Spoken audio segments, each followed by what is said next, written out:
নীলফামারীতে বাংলাদেশ কৃষি উন্নয়ন কর্পোরেশনের ডোমারভিত্তি বীজ আলু উৎপাদনের খামারের পতিত জমিতে উৎপাদন হয়েছে আউশ ধানের বীজ। শুধু বীজ আলু উৎপাদনের ওই খামারটি ৩০০ একর জমিতে আবাদ করেছে আউশ ধান, যা থেকে ৪০০ টন ভিত্তিক ধান বীজ উৎপাদনের আশা করছেন কর্তৃপক্ষ।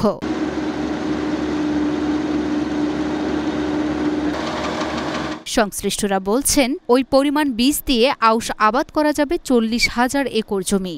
এছাড়াও অবীজ ধান পাওয়া যাবে ৬০ থেকে ৪০ টন, যার বাজার মূল্য ২ কোটি টাকার উপরে।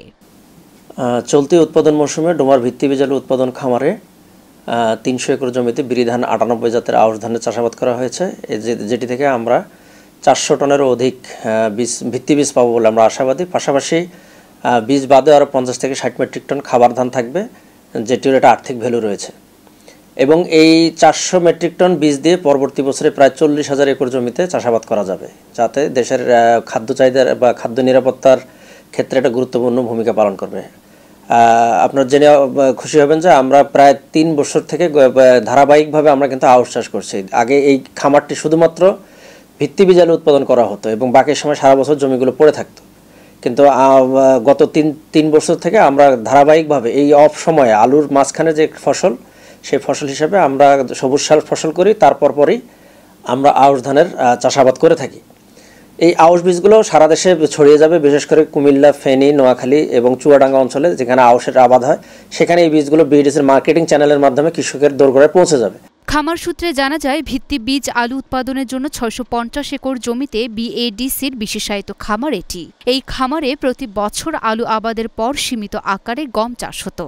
এরপর দীর্ঘ একটি সময় এসব জমি পতিত থাকত।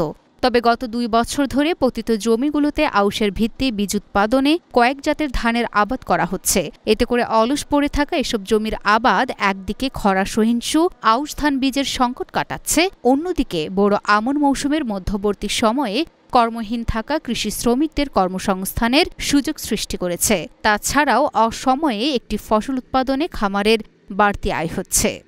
আরেকটি বিষয় হলো, আমরা গত ৩ বছর থেকে এই অত্র খামারে প্রত্যেকটা ফসল আমরা যান্ত্রিকীকরণের মাধ্যমে, যেমন আমরা ধানের ক্ষেত্রে আমি যদি বলি, ধান আমরা কিন্তু সিডলিং ট্রেতে আমরা কিন্তু চারা করতেছি, সেখানে ২০ দিন বয়সের চারা আমরা রাইস ট্রান্সপ্লান্টার দিয়ে কিন্তু জমিতে রোপণ করছি। পাশাপাশি আমরা হারভেস্টিংটাও করছি আমরা কিন্তু কম্বাইন্ড হারভেস্টার দিয়ে, অর্থাৎ হলো প্যাকেজ মেকানাইজেশন, অর্থাৎ হলো একেবারে প্যাকেজ আকারে আমরা যান্ত্রিকীকরণের মাধ্যমে ফসল উৎপাদন করতেছি। এখানে কয়েকটি সুবিধা আছে। একটা হলো যে আমরা অল্প সময়ে একদম মৌসুমের যে পিক পিরিয়ড থাকে, যখন লেবার ক্রাইসিস থাকে, এই সময়টাতে আমরা কিন্তু সকল জমি একবারে রোপণ করতে পারি। পাশাপাশি হলো যে হারভেস্টের সময় যখন আমাদের একসঙ্গে জমিগুলো পেকে যায়, তখন কিন্তু লেবারের ক্রাইসিস থাকে, সেক্ষেত্রেও আমরা কম্বাইন্ড হারভেস্টারতে হারভেস্ট করার কারণে আমাদের কিন্তু এই সাশ্রয়টা হয়ে থাকে।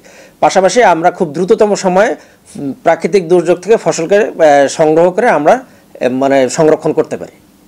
এদিকে জেলা কৃষি সম্প্রসারণ সূত্র মতে, লাভজনক হলেও প্রতিবছর জেলায় কমছে আউশ ধানের আবাদ। জেলায় চলতি বছর আউশ ধান আবাদ হয়েছে ১,৪৩৫ হেক্টর জমিতে, যেখানে ২০২৩ সালে আবাদ হয়েছিল ১,৭৪৫ হেক্টর জমিতে। Luna Afroz, Dhaka post.